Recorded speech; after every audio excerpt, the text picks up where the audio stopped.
अच्छा जी, मैं दिल्ली वक्फ बोर्ड के ताल्लुक़ से आपसे बात करना चाहता हूँ। इस वक्त मैं दिल्ली वक्फ बोर्ड का चेयरमैन भी हूँ और दिल्ली वक्फ बोर्ड में इस वक्त टोटल प्रॉपर्टी 1977 प्रॉपर्टी हैं जो दिल्ली वक्फ बोर्ड के तहत आती हैं।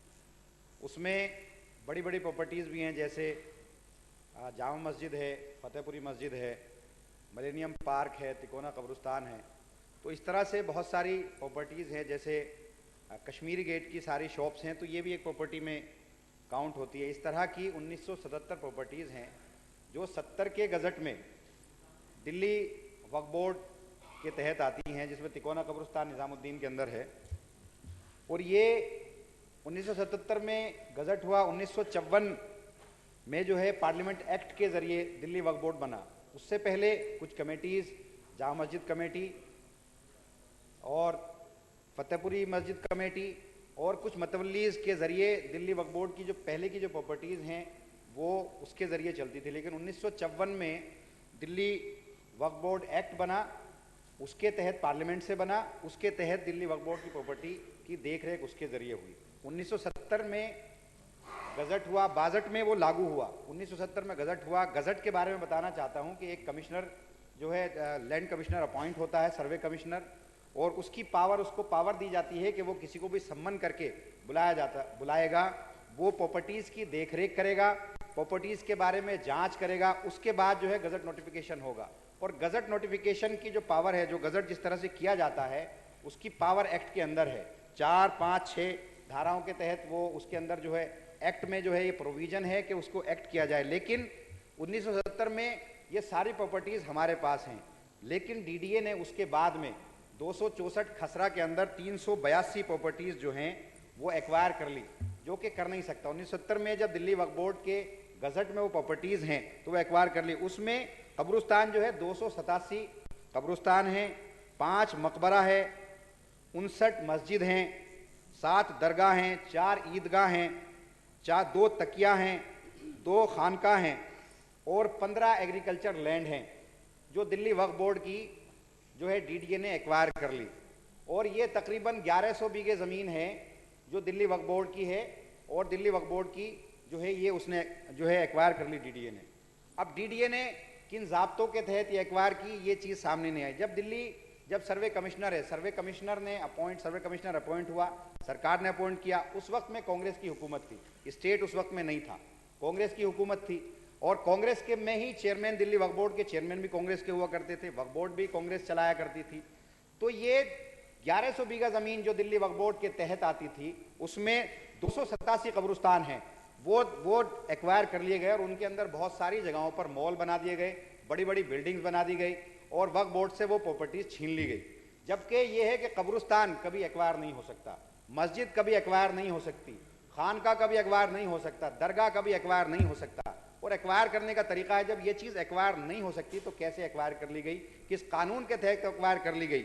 अब बात यह है कि अगर ये कलेक्टर को लगता है कि कोई ज़रूरत हमें है, सड़क के लिए ज़रूरत है, किसी चीज़ की ज़रूरत है जो कब्रिस्तान के तहत नहीं आती, उसको एक्वायर करने का एक तरीका है। वो वक्फ बोर्ड की ज़मीन है तो वक्फ बोर्ड के आदमी को, वक्फ बोर्ड के लोगों को वो बुलाएंगे, उनको सुनेंगे, और अगर वो नहीं आते हैं तो उसको इस पर स्टे रखेंगे और उसके बदले में उसको पैसा देंगे या ज़मीन देंगे। लेकिन ऐसा नहीं हुआ।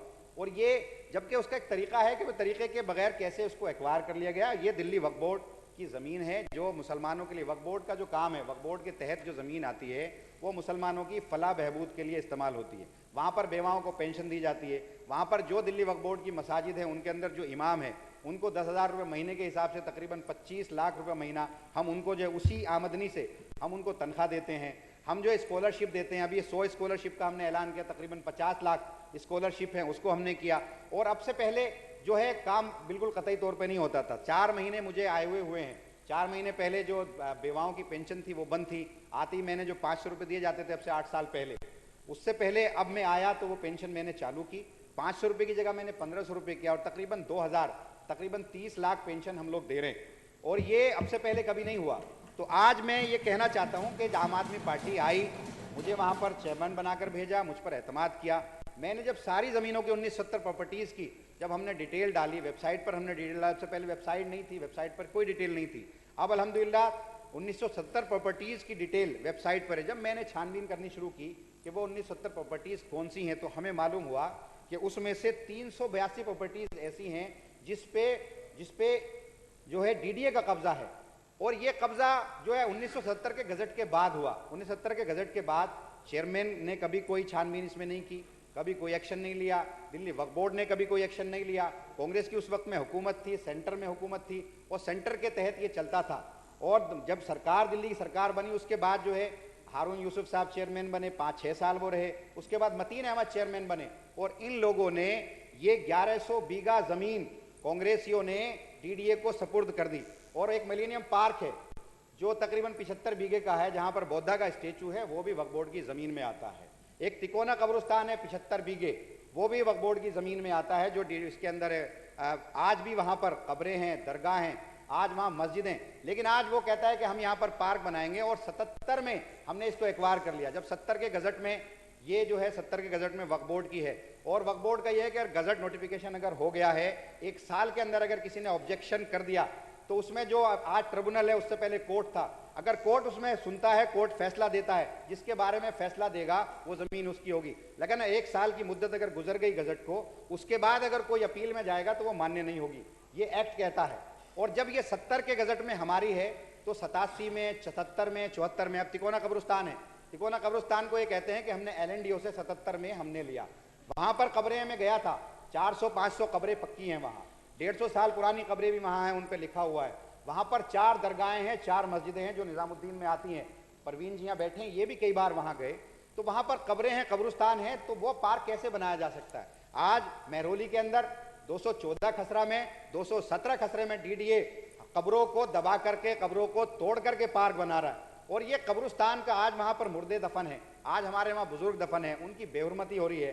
पार्क घूमने के लिए बनाया जा रहा है, वहां पर बुलडोजर चल रहा है, कब्रों को नीचे दबाया जा रहा है। और LG साहब से भी मैं जाकर के मिला, मैंने उनसे भी शिकायत की कि भाई हमारी वक्फ बोर्ड की जमीन है, आप जो है इस वक्त चेयरमैन है डीडीए के, आप जो है आपकी जिम्मेदारी बनती है कि हमारी जमीनों को कोई नहीं ले सकता, आप इस पर रोकथाम लगाइए। लेकिन मुझे मालूम हुआ कि LG साहब बाकायदा पुलिस को, डीडीए को सपोर्ट कर रहे हैं और कब्रिस्तानों को डीडीए के तहत दे रहे हैं और कब्जा करा रहे हैं।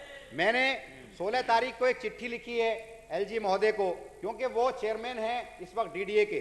मैंने उनसे कहा है, मैंने सारी डिटेल उनको दी है, सारी प्रॉपर्टीज की डिटेल उनको दी है कि ये जमीनें हमारी हैं, ये गजट में हमारी है, आप ये सारी डिनोटिफाई करिए। क्योंकि उस वक्त कांग्रेस की हुकूमत थी, आज आप हुकूमत में हैं, आप चेयरमैन हैं डीडीए के, तो मैंने उनसे कहा कि ये सारी डिनोटिफाई करिए और वक्फ बोर्ड की जमीन वक्फ बोर्ड के तहत करिए। तो उसके बदलों में उन्होंने एक प्रेस कॉन्फ्रेंस की, उस प्रेस कॉन्फ्रेंस में कहा कि हम तो वक्फ बोर्ड के चेयरमैन को ही बदलना चाहते हैं।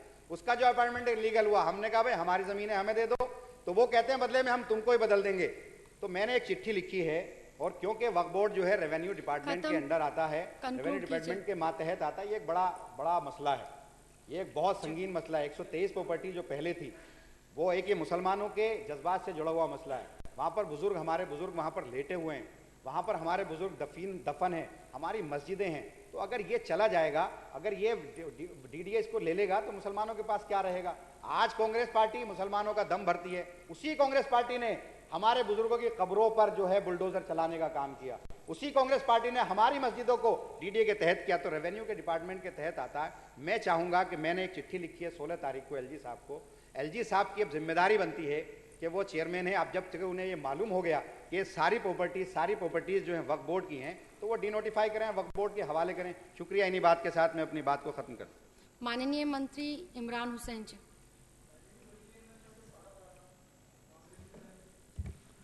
अध्यक्ष महोदय, आपका बहुत बहुत शुक्रिया, आपने मुझे बोलने का मौका दिया। जैसा कि अभी हमारे वक्फ बोर्ड के चेयरमैन जनाब अमानतुल्लाह खान साहब ने बताया, 387 प्रॉपर्टियां हैं, 382 प्रॉपर्टियां हैं जिनको डीडीए ने एक्वायर किया है। तो वो किस बेस पे एक्वायर किया है?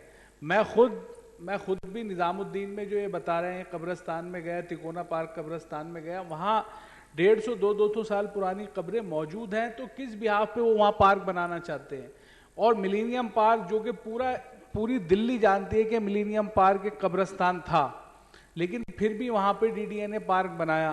तो किस बिहाफ पे एक्वायर किया? अगर उनने एक्वायर किया भी था तो उसकी बदले हमें वक्फ बोर्ड को कौन सी जमीन अलॉट करी?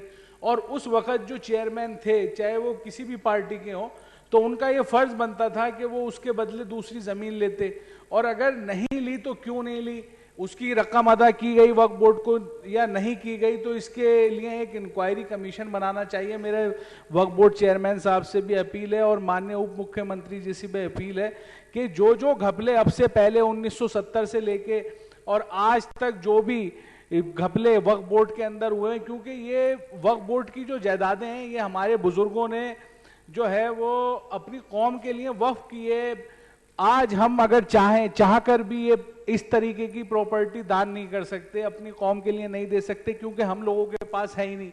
उन लोगों ने जो वक्फ किया कौम के लिए, मैं उन लोगों को बहुत दिल से मतलब दुआ करता हूं कि अल्लाह ताला उनको इसका अजर दे, जो वो कौम के लिए ये सब कुछ करके गए। और आज हम इस लायक नहीं है कि हम उनकी तरह हम प्रॉपर्टी कौम के लिए दान कर सकें या कौम के लिए वक्फ कर सकें, लेकिन कम से कम हम उन्हें संभाल तो सकते हैं। हमारी जिम्मेदारी है, हमारी सरकार की जिम्मेदारी है। जो उस वक्त चेयरमैन बने उनकी जिम्मेदारी थी, लेकिन फिर भी वो संभाल नहीं पाए, या क्योंकि केंद्र में भी कांग्रेस की सरकार थी और सत्ता में भी वही लोग बैठे हुए थे, डीडीए में भी वही लोग बैठे हुए थे, तो आपस में बातचीत करके वो जैसे भी करके करते थे। लेकिन ये जो वक्फ वो लोग कर गए वो उन लोगों के लिए वक्फ करके गए जो लोग यतीमों के लिए, जो यतीम बच्चे हैं कौम के, उनके लिए वक्फ करके गए, ताकि वो लोग उनकी पढ़ाई शिक्षा सब कुछ हो सके, उनका देखभाल हो सके। जो औरतें बेवा हो जाती हैं उनका खर्चा आराम से चल सके, ये उन लोगों की जायदादें हैं। ये किसी अगर उन्हें ये बात मालूम होती तो वो ये प्रॉपर्टियां वक्फ ही नहीं करते, वो भी अपने बच्चों को देके जाते। जैसे आज अगर हम लोगों को की डेथ हो जाती है तो हम हमारी जो भी प्रॉपर्टी या सरमाया होता है वो अपने बच्चों को देते, तो वो क्यों वक्फ करते। तो हमें हमारी पूरी जिम्मेदारी है, और मैं अमानत भाई को बहुत बहुत बधाई देता हूं कि उन्होंने इस मुद्दे को सदन के अंदर रखा, और सदन के सभी साथियों से भी अपील करता हूं कि इसमें उनके एरियो में भी जो जो वक्फ की प्रॉपर्टी, क्योंकि पूरे दिल्ली क्या पूरे हिंदुस्तान के अंदर है, तो अगर वो सही तरीके से इस्तेमाल होगी तो इसमें मतलब ये तो एक जो लोग वक्फ कर गए उनके प्रति हमदर्दी है। और मैं खुद भी अमानत भाई से ये कहना चाहता हूँ इसके लिए इंक्वायरी सेटअप करें, और जिन्होंने भी इसमें घपला करा है, जहां भी बिल्डिंगें बनी हैं, जिसकी भी मिली भगत से बनी है या